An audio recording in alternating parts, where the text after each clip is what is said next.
Yeah, today I'm going to be telling you about the University of Oxford Clarendon Scholarship.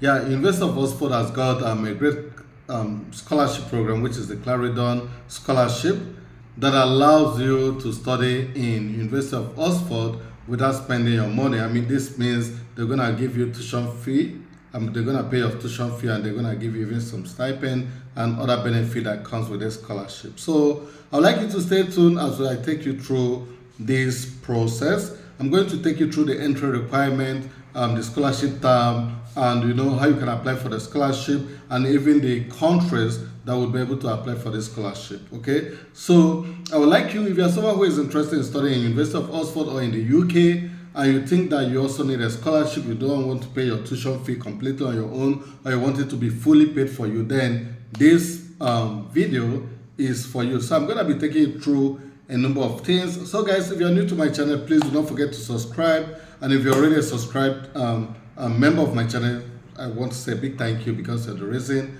why I have to do this time and again. Yeah, so now let me take you through quick fact about Clarendon Scholarship, University of Oxford. You will be automatically considered for Clarendon if you apply by December or January deadline.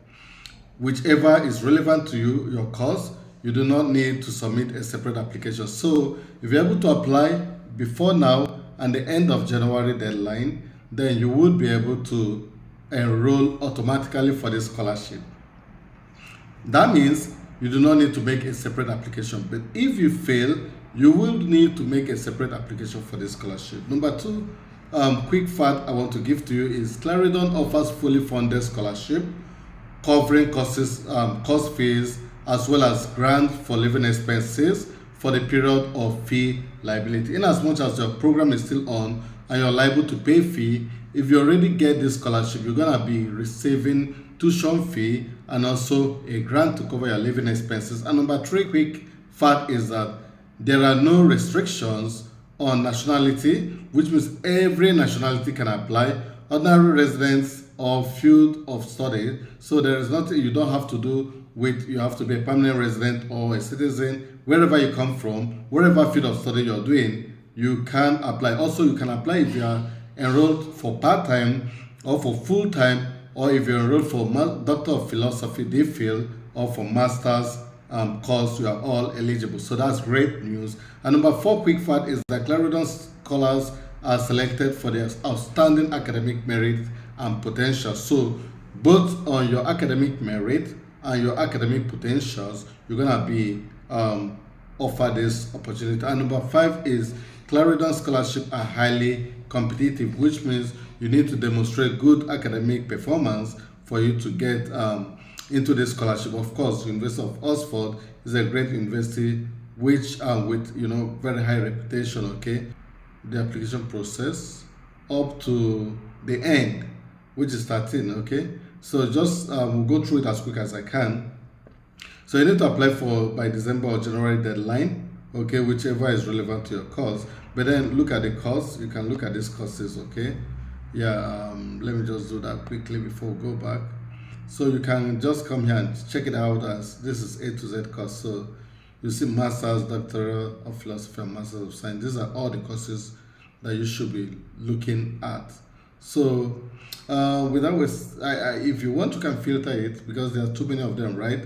So let me say department. Let me choose biochemistry.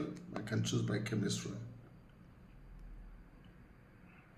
So if you filter, it's gonna say for biochemistry you've got biochemistry DPhil, which is 3 to 4 years for Doctor of Philosophy, and you've got Masters, which is 1 to 3 years, and you also got biochemistry Sketch Oxford program, which is 5 years full-time. They are all full-time. Then you've got part-time in medicine, that is 2 to 8 years. Okay, so for any of these two, you can hit up application for this, and automatically you're gonna be considered for this scholarship. So see, this is just the full information about the course, how you can apply, the entry requirement, and all those things which are required. So supervision, so that you can go through on your own, because the main information I have for you is how to apply for this scholarship, okay?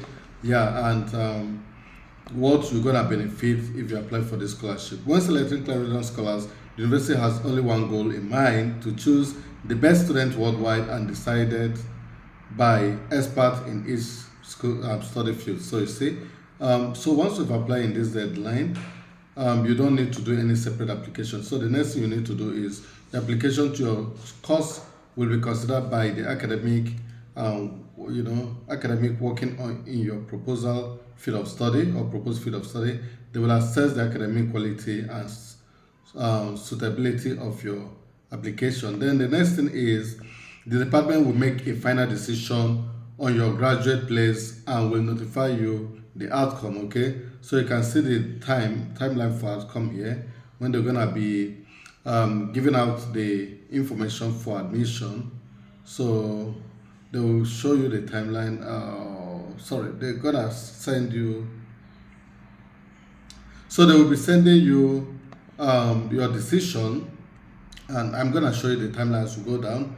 So as they send you your decision, the next thing is in parallel, academic within your department will determine who to nominate to the division for a Clarendon scholarship based on your selection criteria. Like I told you, mainly they consider your performance, your past performance, and your potentials, right?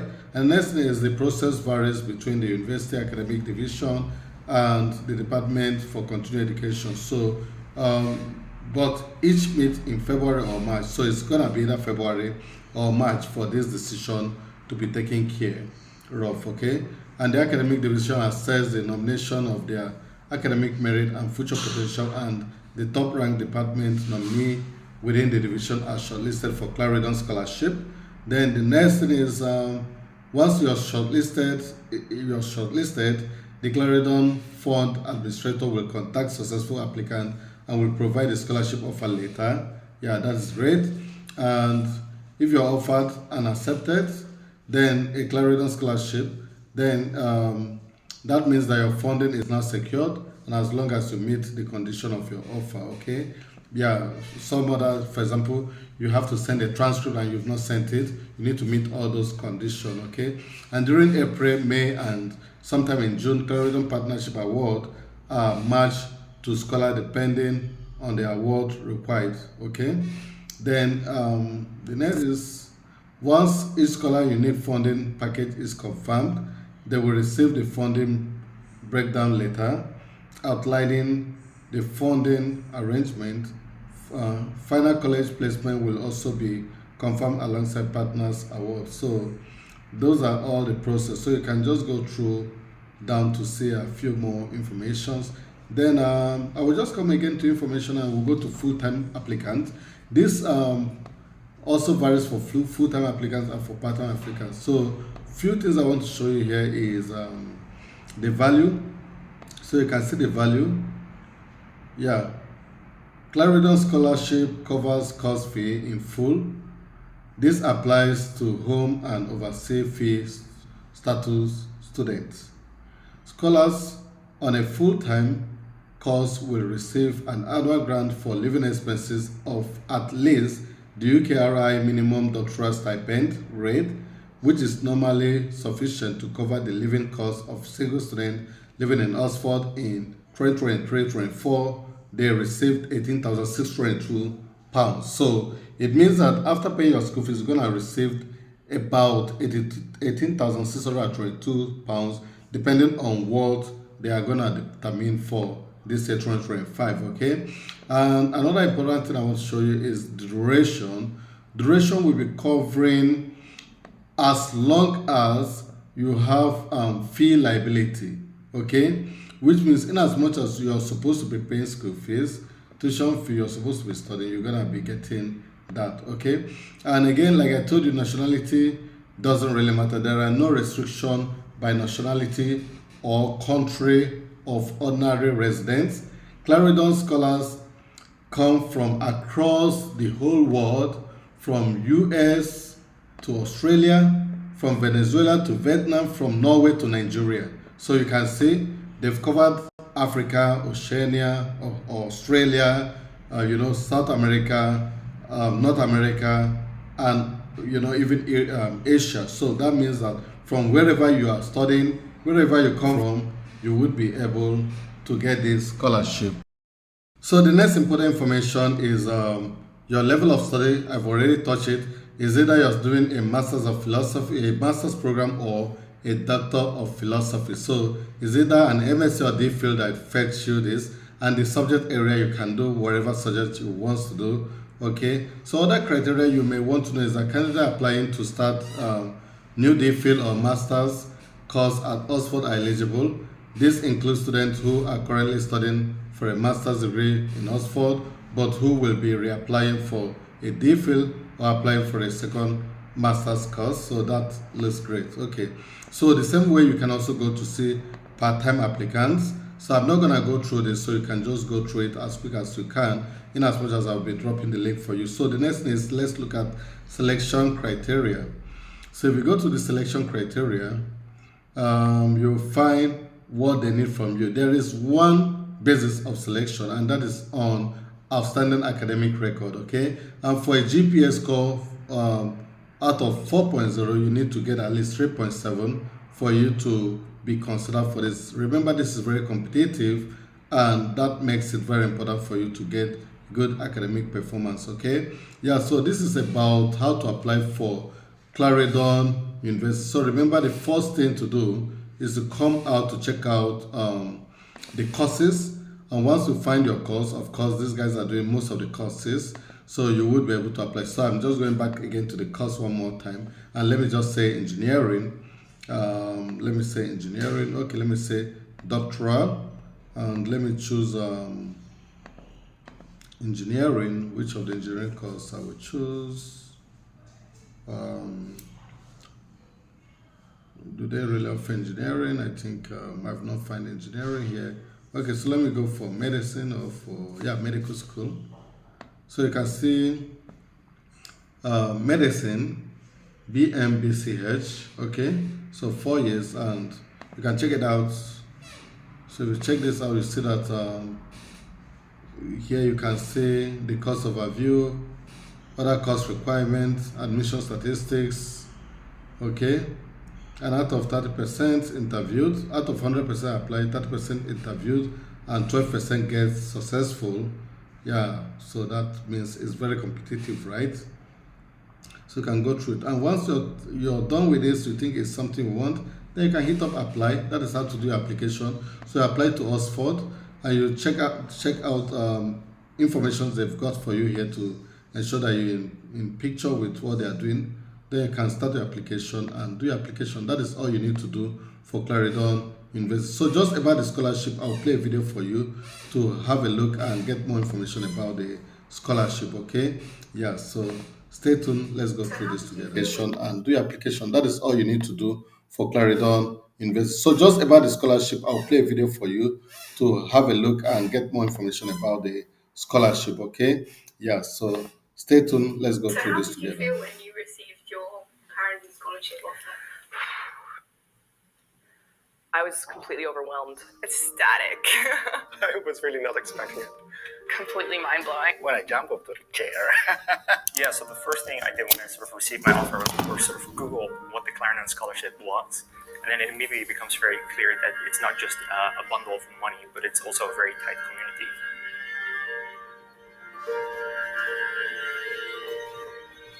I described the Clarendon Scholar community as a very friendly, inclusive place. It's a dynamic community of people who are interested not just in what they're doing, but in what other people are doing. The scholarship has really provided quite a bit of a social network. When I first arrived, the first people I met were Clarendon scholars, and I'm still friends with them to this day. We come together, we appreciate each other's work, appreciate each other's research.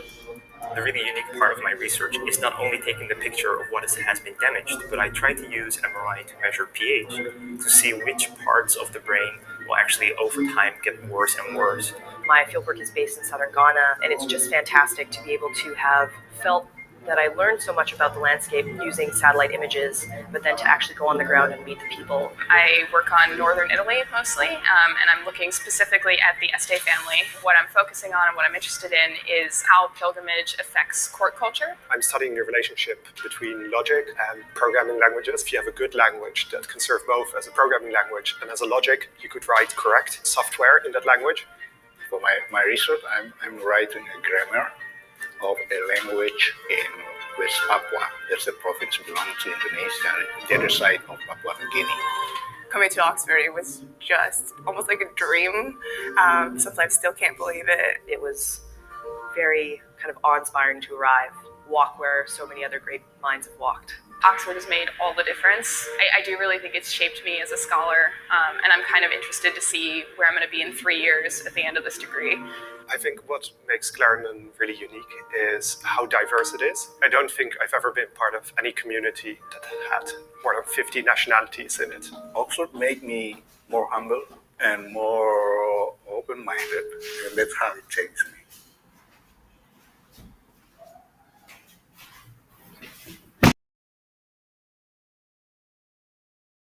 So guys, if you think that this video is something you like and it's something you want to give it a shot, then give it a shot. Try to do the application and get the application rolling. You never can tell what will favor you. Of course, you may be looking at Oxford as a very big and renowned institution and you think that is something you cannot achieve, but you may be surprised that you are going to be the guy who will be selected. So all you need to do is to have a good academic background, a good academic potential, and a good academic performance. Then that will be fine. So guys, I hope to see you in my next video, and cheers.